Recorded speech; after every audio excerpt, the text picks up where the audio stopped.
Hello mike check 1 2 3 4 hello mike check. नमस्कार मित्रांनो, माझं नाव श्रीधर, मी एक दारुडे आहे. Hi everybody. आज दारू प्यालेली नाही आहे. आजचा विषय आहे पहिली रूढी. आजची तारीख आहे 17 जुलै 2024 बुधवार. सकाळचे 9:45 वाजलेले आहेत. आज आषाढी एकादशी आहे आणि उपवास आहे. माझे वडील वारकरी होते. माझा धाकटा भाऊ आत्ता पंढरपूरला गेलेला आहे. मला जेव्हा जमेल तेव्हा मी वर्षातनं एकदा दोनदा पंढरपूरला जातो. ऑनलाईन दर्शन बुकिंग करून ठेवतो आणि आपले मित्र आहेतच, तिथे एखादा कार्यशाळा घेतो. वर्षातनं एकदा दोनदा जाऊन पांडुरंगाचं दर्शन घेतो आणि परत येतो. आज ह्या यूट्यूब चॅनलच्या ए शेअरिंग मुंबई श्रीधर या यूट्यूब चॅनलच्या सर्व श्रोत्यांना माझा नमस्कार. आषाढी एकादशीच्या शुभेच्छा. आता या श्रोत्यांमध्ये काही सभासद मंडळी आहेत. आत्ताच मला एकाने फोन करून सांगितलं की अरे तो आजारी आहे, आमका तो तुझ्या ऑडिओ ऐकतो आणि तो खुश आहे, त्यांनी तुला नमस्कार सांगितलेला आहे. त्याच्यामुळे आजारी पडलेले, एकाकी मीटिंगला न येऊ शकणारे असे अनेक सभासद हे ऐकत असतील. त्या व्यतिरिक्त संभाव्य सभासद आहेत, ज्याला आपण प्रॉस्पेक्ट म्हणतो, की आपण दारुडे आहे की नाही नक्की माहीत नाही, त्याला हे उपयोगी पडेल. रिहॅबमध्ये ॲडमिट असलेल्या पेशंटसाठी हे ऐकवलं जातं असं मला पुण्याच्या एका सभासदांनी सांगितलं. त्याच्यानंतर काउन्सिलर, रिहॅबमध्ये काम करणारे मेंबर किंवा अदरवाईज ते सुद्धा हे ऐकतात असं सांगितलं. आणि आणखी एक मोठा शोध लागला, तो म्हणजे BMS नावाचा जे कोर्स आहे 12वी कॉमर्स नंतर, त्याच्यामध्ये काहीतरी प्रोजेक्ट असतो आणि त्या प्रोजेक्टमधले काही स्टुडंट आहेत त्यांना कुठून हे शोध लागला भगवंत जाणे, पण त्यातलं एक जण ऐकतो आहे असं त्यांनी कॉमेंट्समध्ये सांगितलं. शिवाय नॉन अल्कोहोलिक, ज्यांना 12 पायऱ्यांचा आपल्याला स्वतःला उपयोग होतो, अशा एका सभासदांनी, आपल्या सभासद नाही, आपल्या एका मित्रांनी फोन करून सांगितलं की अरे वा वा. म्हटलं अरे बाबा हे तुला कळलं कसं काय? तो म्हणला मी जो शोधत असतो आणि त्याच्यामुळे माझा अल्गॅरिथममध्ये हे एंटर केलेलं आहे, तर तुम्ही पहिली टाकल्यावरून मला लगेच कळलं आणि माझ्याकडे ते आली. तर अशा सगळ्या श्रोते मित्रांना नमस्कार. पहिल्या रूढीबद्दल बोलणार आहोत. हा एक वेगळा संच असणार आहे 12 रूढींचा.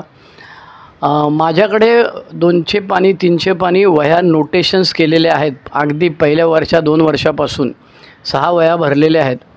आणि मी बघितलं रूढींवरती ॲसॉर्टेड बोललेलो आहे, सलग कुठे बोललेलं नाही आहे. आता कार्यबाहुल्यामुळे, तब्येतीच्या तक्रारीमुळे, पावसाळ्यामुळे कुठल्या तरी ग्रुपमध्ये जाऊन 12 आठवडे शेअर करणं आता कठीण होऊन बसलेलं आहे माझ्या दृष्टीने, शारीरिकदृष्ट्या. तर मी आपल्या घरात बसून हे करतो आहे. खूप मोठा उपक्रम आहे 12 रूढींचा. त्याच्यामुळे जेवढं जमेल, जसं जमेल तसं मी करायचा प्रयत्न करीन. आज आपण पहिल्या रूढीबद्दल बोलणार आहोत. आता ह्या रूढींबद्दल बोलण्यापूर्वी थोडंसं ह्या रूढ्या कुठून आल्या वगैरे याच्याबद्दल आपल्याला माहीत करून घ्यायला पाहिजे. तर अल्कोहोलिक्स अनोनिमसची स्थापना आपल्याला सगळ्यांना माहिती आहे. 10 जून 1935 बिल डब्ल्यू आणि डॉक्टर बॉब यांनी शेवटची दारू प्याली. त्या दिवसापासून आपण हे गृहीत धरतो. 10 जून 1935ला डॉक्टर बॉबनं शेवटची दारू देण्यात आलेली होती बिल डब्ल्यूच्या मार्फत, कारण त्यांना ऑपरेशन करायचं होतं. त्यामुळे 1935 साली ची स्थापना झाली खऱ्या अर्थाने. फ्लाईंग ब्लाइंड पिरियड म्हणतात, म्हणजे अंधारामध्ये चाचपडणे तसं चाललेलं होतं. पण 1939 साली आपलं बिग बुक किंवा अल्कोहोलिक्स अनोनिमस नावाचं पुस्तक प्रदर्शित करण्यात आलं. आणि 1935 पासून ते 46पर्यंत जो हा प्रवास 11 वर्षाचा होत असताना बिल डब्ल्यूच्या लक्षात आलं की अरे आपण आता हे सगळं जरी 12 पायऱ्या लिहिलेल्या असल्या तरी देखील समूहाच्या साठी काहीतरी बंधनं आपण घातली गेली पाहिजे स्वतःला. कारण त्या 11 वर्षांमध्ये त्याच्या लक्षात आलं की हे आम्ही सगळे दारुडे जे आहोत ते अराजकाचे पुत्र आहोत आणि एकमेकांच्या उरावर बसू आम्ही. आणि ही संस्था जशी वॉशिंग्टोनियन सोसायटी रसातळाला गेली तशी ही संस्था देखील रसातळाला जाईल आणि त्याच्यासाठी काहीतरी बंधनं घातली पाहिजेत. म्हणून त्यांनी पहिल्यांदा ग्रेपवाईनचं आपलं जे मासिक आहे, दर महिन्याला मासिक निघतं हे ग्रेपवाईनचं, न्यूयॉर्कवरनं. ज्यांचं सबस्क्रिप्शन असेल त्यांना घरी येत असेल कॉपी, किंवा मध्यंतरी GSOकडनं यायची बाबा सॉफ्ट कॉपी. आता काय झालं मला माहीत नाही. माझ्याकडे जुने अंक बरेच आहेत, मी विकत घेतलेले आहेत कोणाकडून तरी, आणि माझ्याकडे जुने अंक बरेच आहेत. शिवाय बेस्ट ऑफ ग्रेपवाईन व्हॉल्यूम 1, 2, 3 आहे माझ्याकडे. त्याच्यानंतर लँग्वेज ऑफ हार्ट बिल डब्ल्यूचं आहे. तर ह्या सगळ्या पुस्तकांमध्ये एप्रिल 1946चा अंक आहे, ज्याच्यामध्ये पहिल्यांदा बिल डब्ल्यूनी लिहिलं. त्याचं टायटल आहे 12 suggested points for AA's future. 12 suggested points for AA's future हे आर्टिकल आहे, लेख आहे आणि एप्रिल 1946 सालामध्ये ग्रेपवाईनमध्ये प्रकाशित झालेलं आहे. बिल डब्ल्यू त्या आर्टिकलमध्ये लिहितो की नाव देर आर 24,000 मेंबर्स. बरोबर आहे. पुस्तक प्रकाशित होऊन 7 वर्ष झालेली आहेत आणि जवळजवळ 24,000 सभासद जगभर झालेले आहेत. आणि त्या लेखामध्ये तो लिहितो आहे की 12 पॉईंट्स टू ॲश्युअर आवर फ्युचर. आपलं भविष्य सुरक्षित ठेवण्यासाठी 12 मुद्दे. तेव्हा त्याला ट्रॅडिशन म्हटलं जात नव्हतं. आत्ता ज्या भाषेमध्ये आपण रूढी वाचतो त्या भाषेतही त्या नव्हत्या, त्याला लाँग फॉर्म म्हटलं जातं. आणि ह्या ज्या 1946 साली लिहिलेल्या जे 12 पॉईंट्स जे होते त्याचं पुढे रूपांतर मग 1950 साली आपलं जेव्हा फर्स्ट इंटरनॅशनल कन्व्हेन्शन झालं त्यावेळेला ह्या GSOनी किंवा अल्कोहोलिक्स अनॉनिमसच्या कॉन्फरन्समध्ये ॲप्रूव्ह करण्यात आल्या आणि ॲक्सेप्ट करण्यात आल्या. त्याच्यामुळे ही त्याची पार्श्वभूमी आहे. बिल डब्ल्यू त्याचं वर्णन करताना लिहितो की अल्कोहोलिक्स अनॉनिमसमध्ये आम्ही स्वतःबद्दलचे बोलतो, पण संस्था म्हणून आम्हाला देखील आज कबूल करावं असं वाटतं की आमच्यामध्ये काही चुकीच्या गोष्टी आहेत. Our fellowship has its sins and we confess our character defects as a society. संस्था म्हणूनही आमच्यामध्ये बरेच दोष आहेत. आणि मग त्यांनी सांगितलं की these traditions are guide to better ways of working and living. This is antidote for our maladies. आमच्या अंगात भूत जी येतात त्याच्यावरती हा उपाययोजना आहे किंवा अँटीडोट म्हटलं जातं. एखादं विष घेतलं की त्याला अँटीडोट असतो. जशा सभासदांसाठी 12 पायऱ्या आहेत तशा समूहाच्या जिवंत राहण्यासाठी ह्या 12 रूढी आहेत. त्याच्यामध्ये कुठेही सक्ती नाही, कुठेही शिक्षा नाही, कोणीही तुम्हाला मधनं काढून टाकत नाही. तर असं हे सगळं याची पार्श्वभूमी आहे. एप्रिल 1946ला लिहिल्या गेल्या, पहिल्यांदा 50 सालच्या कॉन्फरन्समध्ये ॲप्रूव्ह करण्यात आल्या आणि आज 2024 आहे. एवढी वर्ष झाली तरी देखील याच्यामध्ये काय बदल करण्यात आलेला नाही. याचा अर्थ हे सगळं टाईम टेस्टेड आहे. पहिली रूढी म्हणते आपल्या सामायिक हिताला सर्वोच्च प्राधान्य दिले पाहिजे. व्यक्तिगत सुधारणा एच्या ऐक्यावर अवलंबून आहे. आपल्या सामायिक हिताला सर्वोच्च प्राधान्य दिले पाहिजे. व्यक्तिगत सुधारणा ही एच्या ऐक्यावर अवलंबून आहे. Our common welfare should come first. Personal recovery depends on AA unity. आता ह्याच्यावरती विश्लेषण, चिंतन, मनन, अनुभव कथन करताना काय काय गोष्टींचा उपयोग आहे. कारण आता बिग बुकमध्ये रूढीबद्दल काही चर्चा नाही. बिग बुकमध्ये फक्त लाँग फॉर्म आणि शॉर्ट फॉर्म दिलेला आहे काही एडिशनमध्ये. त्याच्यानंतर 12x12 12 पायऱ्या 12 रूढी पुस्तक जे आहे त्याच्यामध्ये मराठीत पान नंबर 70 माझं पुस्तकामध्ये, माझं जुनं आहे पुस्तक, आणि इंग्रजी पुस्तकामध्ये पान नंबर 129 याच्यावरती पहिल्या रूढीबद्दल लिहिलेलं आहे. त्याच्यानंतर ए कम्स ऑफ एज नावाचं आपलं जे पुस्तक आहे त्याच्यामध्ये त्यांनी या 1950 सालच्या 55 सालच्या जे कॉन्फरन्स झाली त्याचा वृत्तांत दिलेला आहे. 400 पानाचं पुस्तक आहे. त्याच्यावरती मला वाटतं मी बोललो आहे 4 भाग झालेले आहेत. ज्यांना ऐकायचं त्यांनी इंडेक्समध्ये बघा, सिरियल नंबर दिलेले आहेत आणि टायटल पण दिलेलं आहे, सापडेल तुम्हाला ए कम्स ऑफ एज. त्याच्यामध्ये पान नंबर 97वरती आहे. त्याच्यानंतर बेस्ट ऑफ ग्रेपवाईन व्हॉल्यूम 1मध्ये बहार आहे अक्षरशः. कारण एक BL नावाचे एक सभासद आहे. बुवा आहे का बाई आहे मला काय कळायला मार्ग नाही. मॅनहॅटन न्यूयॉर्क जवळ कुठेतरी आहे, तिथली ही बाई सभासद आहे किंवा बुवा सभासद आहे. आणि त्यांनी सगळ्या 12 रूढींवरती आर्टिकल लिहिलेलं आहे. तो हा बाबा किंवा ही बाई जे कोणी आहेत ते 15, 17, 18 वर्ष सोबर आहेत. आणि मला वाटतं 1952पासून ती बाई सोबर आहे.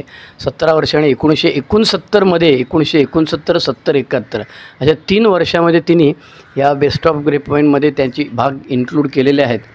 तर त्याच्यानंतर आणखी 2 पॅम्पलेट पण आहेत बरं का आपली. एकाचं नाव आहे 12 ट्रॅडिशन्स इलस्ट्रेटेड, म्हणजे ह्याच्यामध्ये चक्क चित्र आहेत. आणि त्याच्यावरती मजकूर पण छापलेला आहे. ज्यांना शक्य असेल अभ्यासू मंडळींनी हे जरूर शोधून काढा. 12 ट्रॅडिशन्स इलस्ट्रेट, काय 5-10 रुपयाचं पुस्तक पुस्तिका असेल. आणि आणखी एक आहे ए ट्रॅडिशन हाऊ इट डेव्हलप, त्याच्यामध्ये BLWची आर्टिकल्स आहेत. 46-50 त्या आसपास जेवढे लिहिलेले त्याने आर्टिकल आहेत ती सगळी त्याच्यामध्ये आहेत. आता ह्या पहिल्या रूढीमध्ये आपण म्हणतो की सामायिक हिताला सर्वोच्च प्राधान्य आणि व्यक्तिगत सुधारणा एच्या ऐक्यावर अवलंबून आहे. तर पहिला प्रश्न येतो तो असा की मग व्यक्तिगत सुधारणेसाठी किंवा व्यक्तिगत पातळीवरती तुम्ही आम्हाला स्वातंत्र्य देणार नाहीत का? तर त्याचं उत्तर होय, आम्ही संस्था म्हणून प्रत्येक सभासदाला पूर्ण स्वातंत्र्य देतो. किंबहुना आमची संस्था अशी एकमेव संस्था आहे आपली की जिथे कुठल्याही सभासदाला बाहेर काढून टाकता येत नाही. बाकीच्या तुम्ही सगळ्या संस्था बघा, 3 वेळा आला नाही, कॉन्ट्रीब्युशन दिले नाही, फी भरली नाही, काय वेडा वाकडा वागला, काहीही असलं तरी त्याला त्याच्यातनं काढता येतं. त्यामुळे व्यक्तिगत पातळीवरती किती स्वातंत्र्य द्यायला पाहिजे? तर अल्कोहोलिक्स अनोनिमस ही जी भ्रातृभाव संस्था आहे त्यांनी प्रचंड स्वातंत्र्य त्यांच्या सभासदांना दिलेलं आहे. तू जेव्हा सांगशील, स्वतःपुरतं मोठ्याने सांगशील आम्हाला मी या संस्थेचा सभासद आहे, त्या दिवसापासून तू सभासद. ज्या दिवशी तू मनातल्या मनात म्हणालास किंवा आम्हाला सांगितलं आपण तुम्हाला सभासद नाही आहे, आनंद आहे, काही प्रॉब्लेम नाही. सभासद असताना काही तू उपद्व्याप केलेस तरी तुला बाहेर काढलं जात नाही. त्याच्यामुळे ह्या संस्थेमध्ये कुठलीही सक्ती नाही. आणि मग अशा वेळेला जेव्हा पहिल्या रूढीमध्ये आपण म्हणतो की व्यक्तिगत सुधारणा एच्या ऐक्यावर अवलंबून आहे, मग आम्हाला व्यक्तिगत स्वातंत्र्य नाही का? तर होय आहे. पण आता ह्या पहिल्या रूढीबद्दल चर्चा करताना आज 2024चा पर्स्पेक्टिव्ह, जेव्हा शेकड्यांनी ग्रुप्स आहेत, हजारोनी मेंबर, लाखोनी मेंबर्स आहेत, जगभर पसरलेलं आहे. एका ठिकाणी तुम्हाला नाही आवडलं तर तुम्ही तो ग्रुप सोडून दुसऱ्या ठिकाणी जाऊ शकता, दुसरीकडे नाही आवडलं तिसरीकडे जाऊ शकता. तुमच्या कामामुळे किंवा तुमच्या राहण्याची जागा बदलल्यामुळे तुम्ही ग्रुप बदलू शकता. अशा असंख्य गोष्टी आज रोजी उपलब्ध आहेत. पण जेव्हा ही रूढी लिहिली गेली किंवा जेव्हा ही रूढी अनुभवातनं लक्षात आली तेव्हाची अवस्था काय होती ते आपण जरा शोधून काढायचा प्रयत्न करूया. आणि त्याच्यामध्ये हे Alcoholics Anonymous comes of age पुस्तकामध्ये त्यांनी पान नंबर 97वरती इंग्रजीमध्ये लिहिलेलं आहे की 3 गोष्टींची आम्हाला भीती होती. कशाबद्दल भीती होती? की अल्कोहोलिक्स अनोनिमसचा ग्रुपच नामशेष होईल. आपण बोलत आहोत 1935 ते 1945 या दरम्यान 10 वर्षामधला अनुभव. सगळ्यात पहिली मोठी भीती होती ती म्हणजे स्लिप आणि रिलॅप्स. कारण म्हणाले तेव्हा एक जण एकेकाची विकेट पडायची, त्यामुळे आमच्याकडे ग्रुपमध्ये चर्चा चालायची, हू नेक्स्ट आयला त्या ह्याच्या पुढचा नंबर कोणाचा लागणार. कारण आज आपण वेगळ्या दृष्टिकोनातून बघतो एखाद्याच्या स्लिपकडे. पण जेव्हा एखाद्या गावामध्ये नवीन सुरू होते आणि त्यातला फाउंडर मेंबरच्या मारी टोपी प्यालेला असतो तेव्हा बाकीच्यांची हवा टाईट झालेली असते की अरे हाच प्याला तर आपलं काय खरं नाही, एवढं दुकान मांडून ठेवले, मीटिंग ना शाळेला भेट दिली ना हेडमास्टरकडनं परवानगी घेतली आणि हे सगळं मुसळ केरात जाईल. त्याच्यामध्ये BLW लिहितो, as a group we take slips in stride. आज रोजी समूह म्हणून आम्ही ह्या slip we take it in stride म्हणजे आम्ही त्याच्याबरोबर हे स्वीकारतो. आम्हाला पूर्वी जी भीती असायची की अरे कोणाची पुढची विकेट पडणार, कोण परत दारू पिणार, या सगळ्या भीत्या आमच्या आज रोजी उडून गेलेल्या आहेत. त्याच्यामुळे ह्या पहिल्या रूढीबद्दल चर्चा करताना BLWने पहिली भीती सांगितली ती म्हणजे स्लिप. एक स्लिप झाला तर तो ग्रुपच मरून जाईल ना बाबा, त्याच्यात सगळे टाईट झाले तर काय करणार. तर पहिली भीती ही होती जी आज राहिलेली नाही. कारण अनेक सभासद, अनेक ग्रुप्स, अनेक देश, वेगवेगळ्या प्रकारचे मीटिंग हे झाल्यामुळे तेवढी भीती पूर्वी एवढी राहिलेली नाही. पण आजही जिथे नवीन ग्रुप सुरू होतो आणि महाराष्ट्रामध्ये असंख्य ठिकाणी महाराष्ट्र राज्य सेवा समितीने खूप चांगलं कार्य केलेलं असल्यामुळे अनेक ठिकाणी ग्रुप सुरू झालेले आहेत. आता ते बंद पडलेत, त्याला कोण जबाबदार तो एक वेगळा चर्चेचा विषय होईल. मग त्याच्याकरता आपण बोटं दाखवू शकतो पण त्याच्यात काय अर्थ नाही. मी काय करू शकतो याचा प्रत्येकाने विचार केला पाहिजे. त्यांनी सुरू केलेलं चालू राहू शकलं नाही काही ठिकाणी, वस्तुस्थिती आहे, त्याला ते कसे काय जबाबदार, तिथे चालवणारी मंडळी जबाबदार, असंख्य गोष्टी असतात त्याच्यामध्ये. त्यामुळे ही जी संस्था आहे महाराष्ट्र राज्य सेवा समिती, दर 3 का 4 महिन्यांनी त्यांचं हे होतं, ते खूप चांगलं कार्य करतात आणि त्यांच्यामुळे महाराष्ट्रभर ह्या संस्थेच्या अनेक नवीन ठिकाणी ग्रुप उघडण्यात आलेले आहेत. दुसरा भीती, पहिल्या रूढीबद्दलची 1955 साली पुस्तक लिहिलं, एक 11 पेज, त्याच्यामध्ये BW वर्णन करतो रोमांस म्हणजे बाईची लफडी. कारण तेव्हा महिला सभासद येत होत्या आणि पुरुष सभासदांच्या किंवा महिला सभासदांच्या बरोबर त्यांची बायको किंवा त्याचा नवरा पार्टनर जो असेल तो तेव्हा अलानॉन जस्ट सुरू झालेली होती. त्याच्यामुळे बाई आपल्या नवऱ्यावर लक्ष ठेवून असायची, नवरा आपल्या बायकोवर लक्ष ठेवून असायचं, ही कोणाशी बोलते का. कारण आमचा इतिहास आहे, आम्ही लफडी केलेली माणसं आहोत. त्याच्यामुळे एमध्ये आल्यावर लगेच काय आम्ही संत महात्मा होत नाही. पण नंतर काही वर्षानंतर BW म्हणतो आहे की ह्या रोमांसच्या भानगडीमुळे तेव्हा अनेक लोक दारू प्याले, पुन्हा दारूकडे गेले. पण over a period of time जसजशी संस्था वाढत गेली, वय वाढत गेलं संस्थेचं, तसं लक्षात आलं की अरे इतर संस्थांमध्ये ही लफडी नाहीत का, तर आहेत. मग इतर संस्थांपेक्षा आमच्याकडे रोमांसची, सेक्सची, बाईची लफडी फार कमी आहेत. त्याच्यामुळे जेव्हा अलानॉन फॅमिली ग्रुप सुरू झाला तेव्हा तर मग त्याचं प्रमाण आणखीच कमी झालं. कारण बायकांच्या लक्षात आलं, घरच्या पार्टनरच्या लक्षात आलेलं आहे, ह्याच्यावर लक्ष ठेवून काय उपयोग नाही, वेडा प्राणी आहे, काय करेल कधी करेल, जे काय असेल ते होईल, ते नशिबात होऊन जाईल, बघूया जेव्हा होईल तेव्हा. तिसरी गोष्ट, भीती वाटण्यासाठी ग्रुप बंद पडेल याच्यासाठी भीती वाटणारी तिसरी गोष्ट BW लिहून ठेवतो, ती आहे पॉवर, सत्ता. मी सांगतो तसंच व्हायला पाहिजे. दुसऱ्या रूढीमध्ये आपण त्याची चर्चा करूया. जॉन डो म्हणून त्यांनी सांगितलेलं आहे की तो नव्या ठिकाणी जातो, नवीन ग्रुप चालू करतो.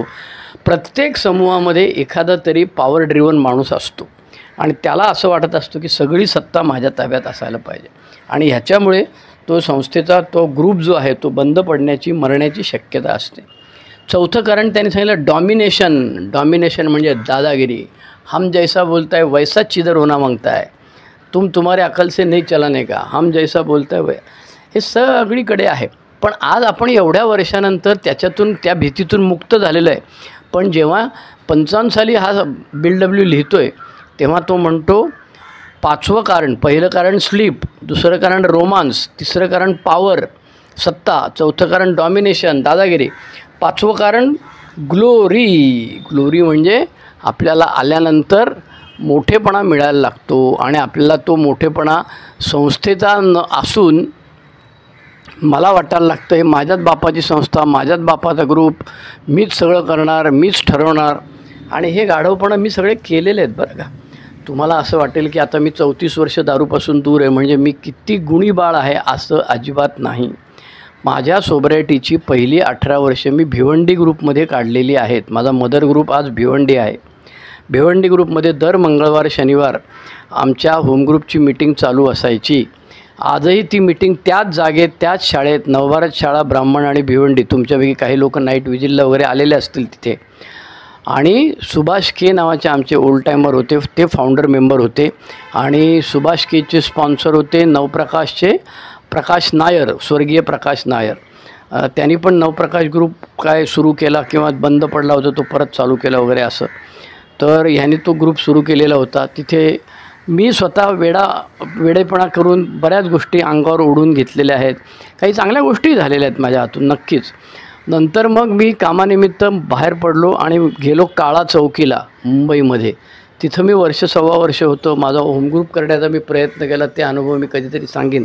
या 12 पायऱ्या रूढींमध्ये मला आठवण करा, कमेंटमध्ये टाका, हे तुझे अनुभव कुठल्या कुठल्या ग्रुपमध्ये होते, ते काय गंमत जम्मत सांग, मग मी टाकतो. तर काळा चौकी झाली. मग काळा चौकीला असताना मी होम ग्रुप करण्यासाठी त्या रेल्वे हॉस्पिटलमध्ये मनसुखबाईंबरोबर गेलो. प्रत्येकाय त्यांचं काम चालू.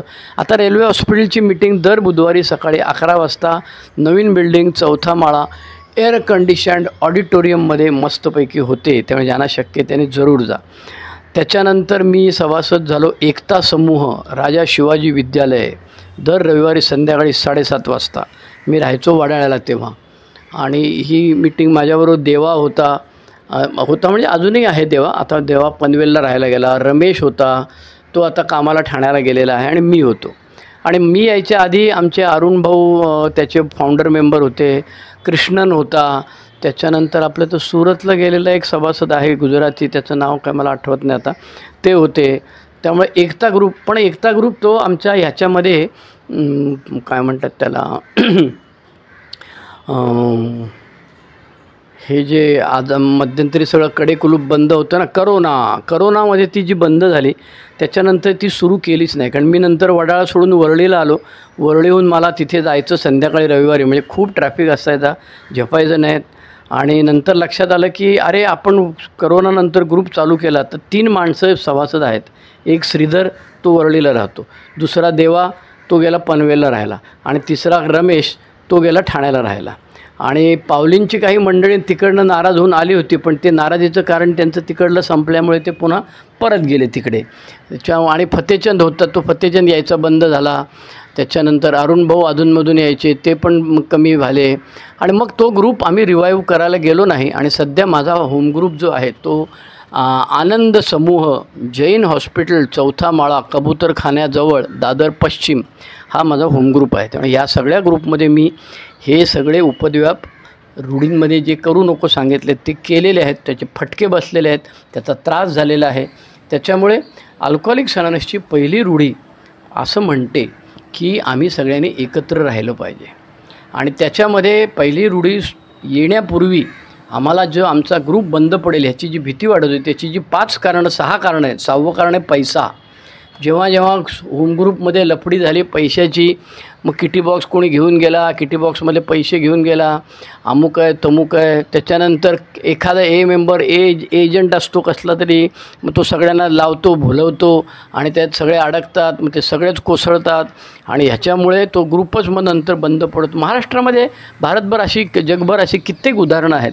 त्यामुळे ह्या 6 गोष्टींमुळे वाट लागण्याची शक्यता आहे. पहिलं स्लिप, दुसरं रोमान्स, तिसरं सत्ता, चौथं दादागिरी, 5वं ग्लोरी, आणि 6वं पैसा. अशी 6 कारणं BLWने दिली होती की ज्यांची आम्हाला भीती वाटायची. आणि आम्हाला वाटायचं अरे बापरे चायला हे सगळ्यांचीच विकेट पडली तर काय. त्याच्यानंतर 12 पायऱ्या 12 रूढी पुस्तकामध्ये इंग्रजी पान नंबर 129, मराठी पान नंबर 70वरती त्यांनी 2 पाने ह्याच्याबद्दल लिहिलेली आहेत. त्याच्यामध्ये BLW आपल्याला सांगतायत की एचं ऐक्य नसेल तर ए मरेल. आपण गोलामध्ये त्रिकोण बघतो, त्याच्यामध्ये खालची बाजू जी आहे ती रिकव्हरीची आहे, आणि एका बाजूला युनिटी आहे, एकता आहे, आणि दुसऱ्या बाजूला सर्व्हिस आहे. एकता म्हणजेच युनिटी, म्हणजेच ऐक्य, म्हणजेच ग्रुप टिकला पाहिजे. त्याच्यामुळे अल्कोहोलिक्स अनोनिमस व्यक्तीला किंमत आहे. अल्कोहोलिक्स अनोनिमस संस्था सभासदांची काळजी घेते. आणि आमच्या बाबतीत ही पहिली रूढी म्हणजे कसं आहे तर त्याचं एक उदाहरण त्यांनी दिलेलं आहे. एडी रिकनबेकरची स्टोरी. आत्ता ह्याचा जो थंबनेल मी बनवलेला आहे, जी पाटी तुम्हाला बॅनर दिसतो समोर चालू करण्यापूर्वी, चालू केलं की मग तुम्हाला ते हे दिसतं. अच्छा, आता चालू केलेलं आहे तुम्ही तर जरा सबस्क्राईब करा बरं का. मी 10 सेकंद थांबतो, जरा तुमच्या मोबाईल, लॅपटॉप, टी व्ही काय जे असेल ते हातात घ्या, आणि सबस्क्राईब नसेल केलं तर सबस्क्राईब करा. सबस्क्राईब केल्याने तुमचा फायदा आहे की तुम्हाला नवीन व्हिडिओ जी येईल ती बघायला मिळेल, तुम्हाला त्याचा संदेश येईल. नोटिफिकेशन चालू असलं तर तोच नोटिफिकेशन येईल, नाही तर तुम्ही जेव्हा यूट्यूब उघडाल तेव्हा तुम्हाला ते नवीन आलेले समोर दिसेल. दुसरं आहे लाईक करा. जेवढं तुम्ही लाईक कराल तेवढं त्या यूट्यूबच्या अल्गोरिदममध्ये तो वरती येणार आहे आणि तो इतरांना पटकन मिळणार आहे. तिसरी गोष्ट आहे शेअर करा. तिथे शेअरचं बटन असतं, त्याला बोट लावलं की तो तुम्हाला व्हॉट्सअपवर घेऊन जातो आणि लिंक पेस्ट करतो. नवीन सभासदाला, जुन्या सभासदाला, एकाकी पडलेल्या सभासदाला तुम्ही शेअर करू शकता. आणि सगळ्यात महत्त्वाचं किंवा चौथं जे आहे ते कॉमेंट करू शकता. तिथे कॉमेंटचा कॉलम आहे, तो ओपन ठेवलेला आहे. तुमच्या काय सजेशन असतील त्या तुम्ही तिथे जरूर लिहा. त्यामुळे ह्या 4 गोष्टी शेअर करा, सबस्क्राईब करा, कमेंट करा आणि लाईक करा, हे सगळं तिथे लिहिलेलं आहे. तर ही एडी रिकनबेकरची स्टोरी अशी आहे की विमानामध्ये प्रवास करणारे अनेक प्रवासी अचानक हे विमान कोसळतं आणि ते कोसळून पॅसिफिक महासागरामध्ये कोसळतं. आता सगळेजण खुश असतात की अरे वा वा वा वा, विमान कोसळलं तरी आपण जिवंत आहोत. पण हा आनंद टिकवण्यासाठी त्यांना आणखी बऱ्याच खटपटी करायला लागल्या. कारण ते जे समुद्रात कोसळले सगळेजणं, ते एका लाकडाच्या तराफ्याला धरून होते आणि त्या लाकडाच्या तराफ्याला nobody dare to rock that raft. आमच्यापैकी जे लटकलेले होते त्या राफ्टला त्याच्यात कोणाचीच हिंमत होत नव्हती मस्ती करायची. कारण असं होतं, लेस्ट दे ऑल पेरिश. जर का एखाद्या सभासदांनी किंवा एखाद्या त्या विमानातल्या प्रवाशांनी मस्ती केली किंवा इतरांपेक्षा जास्त खायला मागितलं, आहे ते पाणी आहे ते खाणं, आणि हावरटपणा केला, तर ही राफ्ट, हा जो लाकडाचा ओंडका आहे, त्याच्यासहित सगळेजणं समुद्रामध्ये मरणार आहेत. त्याच्यामुळे समोर एका मृत्यूच्या भीतीतून वाचलेला असलो तरी त्या मृत्यूजवळ परत आम्ही जाऊ शकतो. आणि म्हणून सगळ्यांनी तो म्हणतो, bread and water was shared equally. Our case. हे जसं एडी रिकनमेकरच्या बाबतीत झालं की विमान कोसळलं, समुद्रात पडलं आणि एका ओंडक्याला, लाकडाच्या ओंडक्याला पकडून तरंगत राहिलेले आहेत सगळेजणं. समुद्रकिनारी कधी येईल, कधी मदत येईल माहीत नाही. तोपर्यंत हे सगळे एकमेकांना सांभाळून घेत होते. त्याचं कारण असं होतं, त्यांना माहीत होतं की एकाने जरी मेरे को दिल मांगे मोर म्हटलं की तो दुसऱ्या कोणाचा तरी त्रास होणार आहे आणि तो दुसरा माणूस जो आहे त्या विमानातनं पडलेल्या समुद्रात, तो सगळ्यांना घेऊन जाणार. हे लाकडाचं ओंडकं जाणार आणि त्याच्यावर आपण सगळेच जाणार. त्यामुळे मृत्युमुखी पडणार तो एकटा दुकटा नाही पडणार, सगळे पडणारच. आणि बिल डब्ल्यू म्हणतो की our case of age groups was something like that. म्हणजे आमची अल्कोहोलिक्स अनॉनिमस समूह स्थापन केल्यानंतर ही जी भीती होती की आपला ग्रुप बंद पडेल, ह्याच्या मागे ह्याचं उदाहरण चपखल बसतं एडी रिकेनबेकरचं. कारण ग्रुप बंद पडला तर आम्ही बंद पडणार, मरणार, दारू पिणार, बरोबर आहे. कारण एकेकाळी एवढे ग्रुपमध्ये सभासद नव्हते, एवढे ग्रुपही नव्हते. पण आज तसं स्वातंत्र्य आपल्याला मिळालेलं आहे. पण ही एडी रिकनबेकरची स्टोरी नेहमी सांगितली जाते. आता गंमत अशी आहे की एमधले सभासद आपण सगळेजण स्वतःला अराजकाचे पुत्र, आपल्याला हे डॉक्टरांनी पण सर्टिफिकेट दिलं आहे, सायकॅट्रिस्टने दिलेलं आहे आणि आपल्याला स्वतःलाच माहिती आहे की आम्ही काय धंदे करून आलेत, काय उपद्व्याप करून आले. त्यामुळे आम्हाला जेव्हा स्वातंत्र्य दिलं जाईल तेव्हा त्या स्वातंत्र्याचा गैरउपयोग आम्ही करण्याची शक्यता नाकारता येत नाही. आणि म्हणून बिल डब्ल्यू म्हणतो की अहो, एमध्ये विरोधाभास आहे. एका बाजूला आम्ही सभासदाला पूर्ण स्वातंत्र्य देतो आणि जर का एखाद्याने स्वातंत्र्याचा गैरवापर केला तर त्याला शिक्षा जलद आणि निश्चित आणि दारू पिणार, असं बिल डब्ल्यू पहिल्या रूढीच्या वर्णनामध्ये करतो की जेव्हा जेव्हा तुम्ही रूढी तोडणार, पहिली रूढी तोडणार, तेव्हा तुम्हाला शिक्षा मिळणार आहे. त्यामुळे ही संस्था टिकवण्यासाठी आम्ही सभासद कोणत्याही प्रकारचा त्याग करायला तयार होतो. आता हे व्हॉट्सअपवरती आपण डेली रिफ्लेक्शन पाठवतात बघा काही जणं. त्याचं GSOच्या गाईडलाईन्स अशा आहेत की तुमच्या समूहामध्ये आज तुम्ही जर का डेली रिफ्लेक्शनवर चर्चा करणार असाल तर तुमच्या समूहाच्या सभासदांना daily reflection Marathi, English, Hindi काय असेल ते पाठवायला काहीच हरकत नाही, ॲब्सोल्युटली काही प्रॉब्लेम नाही. परंतु सूट डेली रिफ्लेक्शन पाठवणे बरोबर नाही. कारण एक गोष्ट कायद्याने अगदी बघायला गेलं तर पुस्तकाचा कॉपीराईट अल्कोहोलिक्स अनॉनिमसकडे आहे आणि अल्कोहोलिक्स अनॉनिमसच्या कॉपीराईटचा भंग केल्याबद्दल अल्कोहोलिक्स अनॉनिमस तुमच्यावर कायदेशीर बडगा उगारू शकते. पण आपलेच सभासद, आपलीच संस्था म्हणून ते काही कायदेशीर भानगडीत पडत नाही. पण माझ्या निदर्शनाला असं जेव्हा आलं, मला कोणीतरी पाठवलं, तर मी आमच्या ठाण्याचे आप्पी नावाचे सभासद आहेत, ओल्ड टाईमर आहेत, माझ्यापेक्षा जुने सभासद आहेत, ते मला पाठवलं. त्याने एक दोनदा पाठवलं, मी ऐकून घेतलं. मग त्यांना हळूच मी ऑडिओ टाकली की अहो, ज्या संस्थेने आपला जीव वाचवलेला आहे त्या संस्थेच्या नरड्याला नख लागेल असं आपण काहीच करणार नाही, आपण पहिल्या रूढीत म्हणतो. मग तुम्ही हे जे काय करताय त्याच्यामुळे आपली संस्था धोक्यात येणार आहे. त्याचा ताबडतोब 15 मिनटाच्या आत मला ऑडिओ मेसेज आला व्हॉट्सअपवरती, श्रीधर तू सांगितलेलं मला कळलं, मला पटलं, मी करणार आहे आणि आजपासून मी डेली रिफ्लेक्शन पाठवायचं बंद करतो. त्याच्यामुळे आम्ही सभासद ह्या संस्था टिकवण्याच्या बाबतीमध्ये त्याग करायला तयार होतो, स्वतःची लाल करणं बाजूला ठेवतो आणि संस्था पातळीवरती, समूह पातळीवरती आपल्या समूहासाठी जे योग्य असेल तेच आणि तेच फक्त आम्ही करतो, असं ह्या 12x12मध्ये सुद्धा लिहिलेलं आहे. आता आपण एक पॅम्पलेटमध्ये बघूया, 12 ट्रॅडिशन, त्याच्यामध्ये चित्र आहे बरं का, छान छान चित्र आहे. म्हणजे त्या ह्याच्यामध्ये पाण्यामध्ये एक माणूस बुडत असतो आणि त्याला हात धरायला दुसरा काढतो आणि त्याचा हात मागे तिसऱ्याने धरला आहे, चौथ्याने धरलेला आहे असं ते पॅम्पलेट आहे. एक सेकंद, माझ्यासमोर मी पॅम्पलेट धरतो आणि मग तुम्हाला मी त्याचं वर्णन करतो. Yes, the 12 traditions a distillation of A experience असं त्याचं नाव आहे. The 12 traditions illustrated.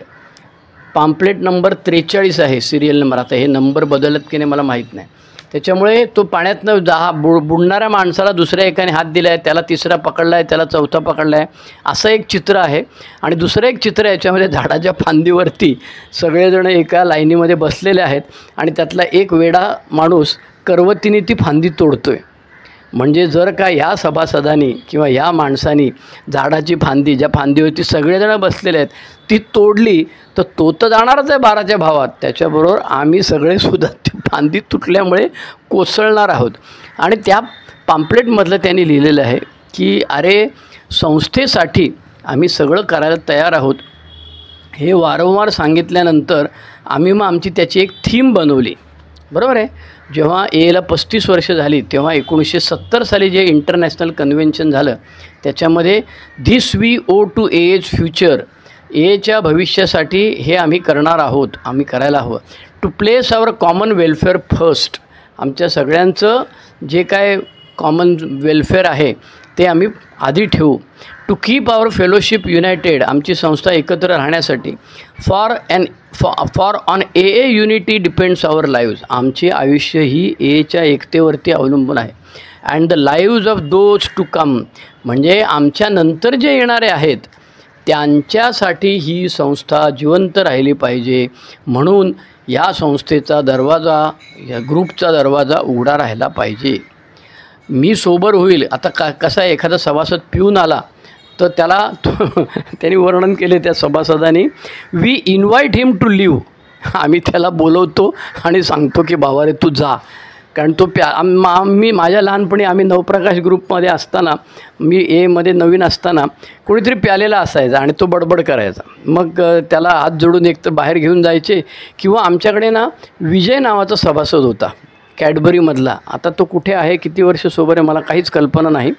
आणि त्याची स्टोरी हॉरिबल असायची बाबा, आमच्या अंगावर काटा यायचा. पूर्वी स्टोरी सांगणारे लोक असे जाम हाणलेले, जाम मार खाल्लेले, जाम रॉक बॉटम केसवालेच असायचे. तर आमच्याकडे सगळ्यात शेअरिंग करणारी भारी माणसं म्हणजे हा विजय, त्याच्यानंतर आमचे संपत भाऊ आहेत, ठाण्याला राहायचे. आता ते मला वाटतं वाईला राहत आहेत. संपत भाऊ ऐकत असतील तर संपत भाऊंना नमस्कार. तर ते संपत भाऊ वगैरे अशा स्टोऱ्या असायच्या. आणि मग तो जो विजय जो होता तो उंची त्याची कमी होती पण तो पहलवान होता. बॉडी बिडी त्याची सॉलिड होती. म्हणजे त्याचा हात जो होता तो, आपण ते ह्याच्यात ऐकतो ना, ते कुठल्या बॉबी देओल, सनी देओलच्या पिक्चर आहे, हात नाही हातोडा आहे, 2.5 किलो काय वगैरे, तसं तो असायचा. आणि तो जो पिऊन आलेला असायचा त्याच्या शेजारी जाऊन विजय बसायचा आणि त्याच्या खांद्यावर हात टाकायचा. तो विजयचा हात चायला 5-10 किलोचा विजयचा हात पडल्यावर, ते दारू पिऊन येलेला माणूस काय 35-40 किलोचा असतो आणि हा 100 किलोचा विजयचा हात पडल्यानंतर तो बडबड करायला लागला की विजय फक्त त्याचा खांद्यावरती हात दाबायचा की त्याच्या बिचाऱ्याचा आवाज बंद व्हायचा. काही वेळेला हरिभाऊ अगदी त्याला हाताला घेऊन बाहेर बाल्कनीमध्ये उभे राहायचे आणि तो बडबड करायचा, ते सगळं ऐकून घ्यायचं. अनेक ठिकाणी हे प्रसंग झालेले आहेत. एकदा तर एका समूह, आता मी काय या रूढीवरती प्रॉब्लेम असा आहे की रूढीवरती शेअर करताना माणसांची नावं, सभासदांची नावं, ग्रुपची नावं येण्याची शक्यता आहे. मी आवरायचा प्रयत्न करतो पण एखाद्याचं नाव आलं चुकून तर मला माफ करा. कारण त्याची ॲनॉनिमिटी ब्रेक करण्याची किंवा त्याचा गाढवपणा शेअर करण्याचा अधिकार त्याला आहे, मला नव्हे. पण आपण जेव्हा रूढीवरती चर्चा करतो तेव्हा ही अशी चर्चा करायलाच लागणार. मी एके ठिकाणी बघितलं, मी एके ठिकाणी आहे, प्रत्येक ठिकाणी मी सांगायचा प्रयत्न करेन पण चुकून माकून माझ्याकडनं नाव जाईल. कारण तो माणूस त्याचं एक्सप्लेनेशन काय ते इथे देऊ शकणार नाही. त्याने कॉमेंटमध्ये लिहिलं तर मी त्याचं एक्सप्लेनेशन पुढच्या वेळी नक्की सांगणार, गरज पडली तर माफी पण मागणार त्याची, तो प्रॉब्लेम नाही. तर सांगत होतो की एका समूहामध्ये दारू प्यालेला एक सभासद शेअरिंग करत होता आणि अरे मी सांगितलं, म्हटलं अरे हा प्यालेला आहे, त्याला थांबव. तर ते जे सेक्रेटरी बाबा होते ते पुढे आले. ते म्हणाले अहो असं नसतं, प्यालेल्या माणसाने शेअर केलं तरी पण त्याला बिचारायला मदत होईल, तो सोबर होईल. मग तेव्हा तो दादरचा एक मेंबर होता, त्याचं नाव काय मला आठवत नाही आता, श्रीमंत माणूस होता, वरनं काहीतरी नाव आहे त्याचं. तो पैसे चिकार लोकांना मदत करायचा. तो मेल्यानंतर धडाधड 8-15 दिवस लोक सांगायला लागले, अरे बरं झालं मी परवाच त्याचे पैसे नेऊन दिले, अरे बरं झालं मी मागच्याच आठवड्यात त्याला भेटलो आणि सगळे पैसे नेऊन दिले. त्यामुळे सगळेजण तो मेल्यानंतर शेअरिंग करून कर्जमुक्त झालेले होते. मोठी गाडी असायची, ते असे उलटे दरवाजे उघडतात तशी, काय त्याचं नाव मला आता आठवत नाही, वरनं काहीतरी आहे. त्यांनी त्याला हा ऐके ना सेक्रेटरी की नाही असं दारू पिऊन पण शेअरिंग केलेली माणसं सोबत राहिलेली आहेत, त्यामुळे त्याला शेअरिंग करू दे. मग तो बाबा उठला त्या मीटिंगमध्ये आणि त्यांनी सांगितलं, अरे राजा असं करू नकोस, कारण तुझ्याकडे 10 लोकांची नावं असतील ना की जे शेअरिंग केलं दारू पिऊन आणि ते सोबर आहेत. माझ्याकडे 100 माणसांची नावं आहेत की जे दारू पिऊन शेअरिंग केलं आणि परत येऊ शकले नाहीत. सेक्रेटरीच्या गाढवपणामुळे त्यांनी काहीतरी बकबक केली त्या दिवशी, आम्ही ऐकलं, टाळ्या वाजवल्या, खांद्यावरती हात टाकला आणि तो जो गायब झाला तो काय परत येऊच शकला नाही. त्याच्यामुळे असं करू नकोस, त्याला सेक्रेटरी म्हणून तू थांबव. त्याच्यामुळे बिल डब्ल्यू ह्याचं वर्णन करतो 12 ट्रॅडिशन इलस्ट्रेटेड पॅम्पलेटमध्ये, we invite him to leave. त्याला बाहेर काढले कारण आमचा ग्रुप चालू राहायला पाहिजे. तो जर दारू पिऊन बडबड करायला लागला तर ग्रुपची मीटिंग नीट होणार नाही. आणि हा ग्रुप का चालू राहायला पाहिजे, तर हा जो प्यालेला माणूस आहे हा आज उद्या परवा कधीतरी सोबर होणार आहे आणि तो जेव्हा येईल तेव्हा हा ग्रुप सुरू असला पाहिजे, म्हणून त्याला आम्ही आत्ता थांबवत आहोत. आणि बिल डब्ल्यू म्हणतो की पॉवर ड्रायव्हर जे आहेत ना ते पोटेन्शियल ग्रुप रेकर्स आहेत, म्हणजे ह्या ग्रुपची वाट लागण्याचं काम कोण करणार आहेत, ते हे जे सत्तेच्या मागे लागलेली जी मंडळी आहेत ना, हम करे सो कायदावाले, ते सगळेजण ह्याच्यामध्ये त्यांच्यापासून समूहाला सावध राहिलं पाहिजे. आणखी एक आहे बेस्ट ऑफ ग्रेपवाईन व्हॉल्यूम 1 पान नंबर 34 ते 39 नोव्हेंबर 1969च्या अंकामधलं आर्टिकल आहे. आधी सांगितल्याप्रमाणे BL नावाच्या सभासदांनी लिहिलेलं आहे, मॅनहॅटनचा आहे, न्यूयॉर्कचा. आणि तो बाबा सोबर 1952पासून आहे, 17 वर्षानंतर 1969 सालचं हे आर्टिकल आहे. आणि त्याच्यामध्ये तो लिहितो की आता मी 52 साली आलेलो आहे, त्यामुळे 35 ते 52 साली काय झालेलं असेल मी कल्पना करतो, पण मी आल्यानंतर देखील मी उद्योग केलेले आहेत. एकत्र राहण्यासाठी स्टिकिंग टुगेदर, जिवंत राहायचं असेल तर आम्हाला एकत्र राहिलं पाहिजे. एकमेकांवर प्रेम करा, बोला आणि एकत्र राहा, किंवा सगळे एकत्र मरा. ग्रुप बंद पडला की गेलात तुम्ही. आणि तो सभासद सांगतो, अहो आपण सगळे एकत्र आले म्हणून तर बिग बुक झालं नाही का 1939 साली. 1939 साली बिग बुक झाल्यानंतर ज्या एन्क्वायऱ्या यायच्या आणि जे फाउंडेशन ऑफिस होतं त्याच्यामधली ती फोनची घंटा वाजायची आणि ते विचारायचे आज कुठे मिटिंगला जाऊ, आज कुठे मिटिंगला जाऊ. आणि मग ते फोनवरती उत्तरं देणारे जे सभासद होते ते म्हणाले, आयला आमचा गोंधळ व्हायला लागला, कुठल्या ठिकाणी कुठे मिटिंग आहे काय आमच्या लक्षात नाही राहायचं, सगळा आमचा गोंधळ व्हायचा. मग एका शहाण्याने सांगितलं, चलो मीटिंग लिस्ट छापेंगे. आणि मग आता मीटिंग लिस्ट छापायला तेव्हापासून सुरुवात झाली. कारण फोनवर उत्तर द्यायला लागायचं, सेंट्रल ऑफिस असायचं. मग यथावकाश अर्थातच वर्ल्ड डिरेक्टरी सुरू झाली. आणि तो सभासद म्हणतो, मी आजारी आहे, जो येऊ शकेल तो सभासद मला आवडत नव्हता. तो एकदा हा सभासद म्हणतो, मी आजारी पडलो आणि मला कोणाची तरी मदत हवी होती, माझ्या जवळचं नातेवाईक तर कोण मदत करायला नव्हतं किंवा येणार नव्हतं, किंवा माझे इतिहास सगळा असा इतिहास भूगोल असल्यामुळे मला कोण मदत करायला, तेव्हा कुठल्या तरी सभासदाला मी हाक मारू शकतो. माझ्याजवळ एक सभासद होता, पण तो म्हणतो की तो सभासद मला आवडत नव्हता, त्याच्यामुळे मजबुरीनं मी फोन करू की नको विचार करतो. पण माझी अवस्था फारच गंभीर होती, त्याच्यामुळे मी त्या सभासदाला फोन केला. तो सभासद आला, त्या सभासदाने मला मदत केली. आणि मग हे तत्त्व जे आहे पहिल्या रूढीचं की मरता क्या नाही करता, अरे एकत्र राहिलो तर जिवंत राहू, ग्रुप चालू राहील, आपण तर सोबत राहणारच आहोत. आपली बायका पोरंबाळं जी आहेत पुढच्या पिढीतली ती जेव्हा येतील, जो अनोळखी सभासद आहे संभाव्य सभासद तो येणार आहे, तोपर्यंत हा ग्रुप बंद पडला नाही पाहिजे. माझे स्वतःचे अनुभव अनेक आहेत. मी अट्टहास केला होता की भिवंडी ग्रुपमध्ये की भिवंडी समूहाचा वाढदिवस आणि व्यक्तीचा वाढदिवस, सभासदांचा वाढदिवस एकत्र करू नका. पण खरं सांगायचं प्रामाणिकपणे आज मी मागे वळून बघतो तेव्हा कळतं की 18 वर्षात मला कोण कुत्रं विचारत नव्हतं. अण्णा, बापू आणि त्यानंतर मग ते यथावकाश GSO चेअरमन वगैरे झाले, बापू महाराष्ट्र सेवा समितीचे अध्यक्ष झाले वगैरे, तर त्यांच्यापुढे मला कोणी कुत्रं विचारत नव्हतं. पण तेव्हा मी शिकत होतो, जे काय आजूबाजूला चाललेलं आहे ते मी बघत होतो, त्यातून मी शिकत होतो आणि त्यातूनच मी घडलो. आज मी मागे वळून बघतो तेव्हा कळतो की माझ्या 18 वर्षाच्या भिवंडी ग्रुपमध्ये मी IGR होतो. भिवंडी ग्रुपचा चेअरमन, आपलं हे काय म्हणतात त्याला, तेव्हा इंटरग्रुप होता बरं का, म्हणजे एकच इंटरग्रुप होता. कुठे? त्या भायखळ्याला क्लेअर रोडला एकच इंटरग्रुप होता. मग नंतर मग ते आंबोलीचे जुने सभासद होते, काय गुरुजींचं त्यांच्या स्पॉन्सर होते, त्यांचं नाव आठवत नाही, ख्रिश्चनग्रस्त होते. बऱ्याच जणांनी पुढाकार घेऊन भारतामध्ये GSO स्थापन केली. पण जेव्हा तो इंटरग्रुप होता मुंबईचा, तेव्हा आमच्याकडे मुंबईभर झोन होते आणि त्या ठाणा झोनचं मी ट्रेझरर होतो. मग मला आठवतं तो पारसनाथ, मी आणि आणखी तो सत्तू होता. ते सत्तू वारला आता. आम्ही सगळ्यांनी मिळून मग ते बँकेत गेलो, बँकेमध्ये अकाउंट उघडायचं. मग आम्हाला सांगितलं की नॅशनलाइज बँकेत गेलं तर तुम्हाला ते सगळं लागेल, संस्था स्थापन झाल्याचं वगैरे. आज जितक्या सहजपणे GSOला सांगितलं की ते डिटेल मिळतात तेवढं तेव्हा काय नव्हतं. मग आम्ही चालूगिरी काय केली, एक लेटर हेड घेतलं.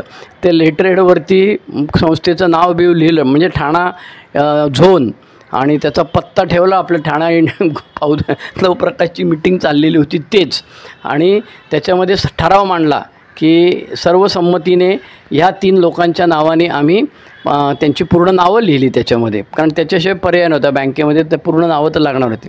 आणि मग मी, सनतबाई पण होते, मला वाटतं, नक्की आता आठवत नाही, सनतबाई पण होते, मी होतो. त्याच्यानंतर सरदारजी होता, हा लकी सरदार नाही, लकीच्या आधी एक राजू सरदार म्हणून होता, तो राजू सरदार होता.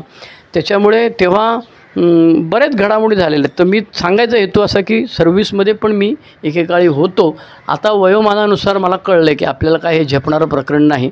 आणि पण तेव्हा मी अट्टास धरला होता की भिवंडी ग्रुपचा वाढदिवस वेगळा झाला पाहिजे आणि अण्णा बापू आणि आणखी कोण आहेत त्यांचे वाढदिवस वेगळे झाले पाहिजेत. पण माझं ऐकलं गेलं नाही. मला जाम राग आला होता आणि आमचे बापूंनी सांगितलं, तू इथे येतोस ते कशा करता येतो, तुला जर हे कामं करून आनंद मिळत नसेल तर करू नको. मी लगेच उद्योग सुरू केले. मी 7:30च्या मिटिंगला 7:45ला जायचो आणि 9ला संपायची मिटिंग तर 8:45ला गायब व्हायचो. मला वाटलं की हा ग्रुप आता बंद पडेल, माझ्या वाचून काय सगळ्यांचं अडणार. काय झालं नाही. चंद्रकांत आमचा सभासद होता, माझ्या एवढं भारी नसेल केलं त्याने पहिल्या दिवशी कदाचित, पण नंतर तो व्यवस्थित करायला लागला, मिटिंग चालवायला लागला. आणि मग मला कळायला लागलं की अरे ग्रुप महत्त्वाचा, तू महत्त्वाचा नाही. इवन एकता ग्रुपमध्ये सुद्धा दादरला ते आमचे ओल्ड टायमर एक होते, आता नाव नाही सांगत, त्यांनी सांगितलं की जो कोणी वाढदिवस करेल त्याला टोकन ग्रुपच्या पैशाने द्यायचं. अरे ते 22वा वाढदिवस करतो, श्रीमंत माणूस, कुठेतरी तो कुठल्या ह्याच्यामध्ये मोठ्या संस्थेमध्ये कामाला, आणि आमचे हे ओल्ड टायमर 4-5 लोक धरून आणायचे वाढदिवस करायला. ते बिचारे वर्षभरात कधी यायचे नाहीत. काय यायचे नाहीत त्यांचं त्यांना माहिती, पण ते वर्षभरात कधी यायचे नाहीत आणि हे सांगायचे नाही ह्यांना टोकन द्या, अमुक करा, तमुक करा. तर ग्रुप महत्त्वाचा. मग आम्ही ग्रुप कॉन्शियसमध्ये आम्ही मांडलं की हे टोकन नाही द्यायचं. पण माहीत नाही, त्या दिवशी ते भाऊ 4-5 लोकांना घेऊन आले आणि त्यांनी सांगितलं हो हा आमचा होम ग्रुप आहे. त्यावेळी इलेक्शन झालं आणि इलेक्शनमध्ये माझ्या विचारांचा पराभव झाला, पण मला स्वीकारावं लागलं. अर्थात प्रत्येक वेळी असं इतक्या सहजासहजी झालं असं नाही, काही काही वेळेला इंगा पण दाखवायला लागला. आमचा फतेचंद होता. फतेचंदनी काय केलं, आमच्या इकडे आमच्या एकतासमोर राजा शिवाजी विद्यालय दादर पूर्व, तिथे येऊन एका मोठ्या श्रीमंत धनाढ्य माणसाने वाढदिवस केला आणि तो वाढदिवसाला बिर्याणी वगैरे वाटायचा. अरे त्या आम्हाला काय सांगितलं नव्हतं, तो डायरेक्ट आला आणि बिर्याणी वाटायला सुरुवात. मग फतेचंद खसकला. फतेचंद म्हणाला अरे बाबांनो, तुम्ही आजचा दिवस बिर्याणी खाल, चिकनची हाडं इथे टाकाल, सगळं मान्य आहे, पण ही शाळा आम्हाला बाहेर काढेल ना, हा ग्रुप बंद पडेल, असं काय करता. आणि त्याने आरडाओरडा करून त्या सगळ्या लोकांना राजा शिवाजी विद्यालयाच्या गेटच्या बाहेर काढले आणि त्या 2 पिशव्या भरून सगळ्या सभासदांना तिथे त्यांनी वाटायला लावले. आज मी त्याला सॅल्यूट करतो की ग्रुप बंद पडू नये म्हणून व्यक्तिगत पातळीवरती आम्ही जी साहसं करतो त्याला त्यांनी विरोध केलेला आहे. त्याच्यानंतर भिवंडीला नाईट विजिल व्हावी म्हणून मी नाच घातला. माझ्याबरोबर पण सपोर्टर होतेच ना काही लोक, पण आमच्या ओल्ड टायमर लोकांना हे आवडलं नाही. ते म्हणाले ह्या नाईट विजिल वगैरे काय नाही करायची. पण आम्ही सगळ्यांनी अट्टाहासाने नाईट विजिल ती केली. पहिली नाईट विजिल नवभारत शाळा नाही, PR हायस्कूलच्या ग्राउंडवरती मोठी नाईट विजिल झाली. 200-300 लोक आले होते. काय नॉनव्हेज बिनव्हेज सगळ्यांनी स्वतः, आमचा गुरु होता, गणेश आहे, सगळ्या लोकांनी मेहनत केली आणि जाम केलं. आणि झालं ना पैशाचे वांदेच्या, अरे एवढी माणसं, एवढे जेवण, एवढं मटण. मग आम्ही काय केलं, जे आमचे सगळे मोरके लोक होते त्यातल्या सगळ्या श्रीमंत लोकांना आम्ही बाबापुता करून, अरे बाबा पैसे दे, हे एवढा खर्च झालेला आहे, ते त्या मटणवाल्याला द्यायचे, ते ह्याला द्यायचे, स्टेजवाल्याला द्यायचे, लाऊडस्पीकर करून तो खर्च भागवला. व्यवस्थित नाईट विजिल झाली. अल्कोहोलिक सनसचं कार्य कधीच अडत नाही. नाईट विजिल व्यवस्थित झाली. पुढच्या नाईट विजिलपासून सगळे ओल्ड टायमर जे जळगावच्या मिटिंगला जाऊन बसले होते ते गपचूप आले आणि मग नंतर ते आपल्याच बापाचं पोरगा असल्यासारखं ते त्या नाईट विजिलचे पुढाकार घेऊन त्यांनी केलं. ते मोठेपणा कोणाला मिळतं ते काय फारसं महत्त्वाचं नाही, पण भिवंडी ग्रुपची नाईट विजिल तेव्हापासून चालू झाली आणि मी समूहाचा ग्रुप कॉन्शियन्स घेऊन ते आम्ही सगळं केलं. त्यामुळे थोडक्यात काय, स्वतःची लाल करायचं बाजूला ठेवलं पाहिजे, तरच तुम्हाला संस्था म्हणून टिकून राहता येईल. म्हणून पहिली रूढी आपल्याला सांगते, आमच्या सामायिक हिताला सर्वोच्च प्राधान्य दिले पाहिजे. म्हणजे सगळ्यांसाठी जे महत्त्वाचं आहे तसं करायचं. व्यक्तिगत सुधारणा एच्या ऐक्यावर अवलंबून आहे. अनेक लोकांचे अनेक चित्रविचित्र अनुभव आहेत पहिल्या रूढीबद्दल. जरूर कॉमेंटमध्ये टाका, मला कळेल, मलाही अक्कल येईल. मला काही सगळं कळतं असा काय माझा दावा नाही आहे. मला सगळे अनुभव आलेले आहेत असाही माझं म्हणणं आहे. माझे अनुभव हेच बरोबर, तुमचं चुकीचं असाही माझा दावा नाही. माझ्या हातून चुका होण्याची शक्यता आहे, त्याच्याकरता मी आधीच दिलगिरी व्यक्त करतो आणि मी इथे थांबतो. पहिली रूढी, our common welfare should come first. Personal recovery depends on unity. जर का एकत्र राहिलो नाही तर ग्रुप बंद पडेल. ग्रुप बंद पडला की माझे वांदे होतील. आज मी मागे वळून बघतो, मी नेहमी गमतीनं सांगतो, अरे मी ब्राह्मणआळीत भिवंडीला राहत होतो आणि ब्राह्मणआळीमध्ये जर मिटिंग नसती तर मी काय सोबर नसतो झालो. कारण ठाण्याला आणि कल्याणला जाऊन कोण मरायला चायला 100-200 रुपये खर्च करून 4-5 तास घालवणार, त्याच्यापेक्षा इथे बसून दारू पिता येईल म्हणेल असं म्हणालो असतो मी. माझ्या सुदैवाने भिवंडीत ग्रुप होता म्हणून मी सोबर झालो. त्यामुळे तो ग्रुप टिकण्याकरता मी काहीतरी करायला पाहिजे. आता अर्थातच त्याच्यामध्ये नवीन कॉन्सेप्ट आहेत, मदर ग्रुप, होम ग्रुप इत्यादी. त्याच्याबद्दल आपण चर्चा नंतर कधीतरी करूया. आज इथे थांबतोच. तुम्ही ऐकल्याबद्दल धन्यवाद. God grant me the serenity to accept the things we cannot change, courage to change the things we can, and wisdom to know the difference. धन्यवाद. Okay, bye bye. One day at a time.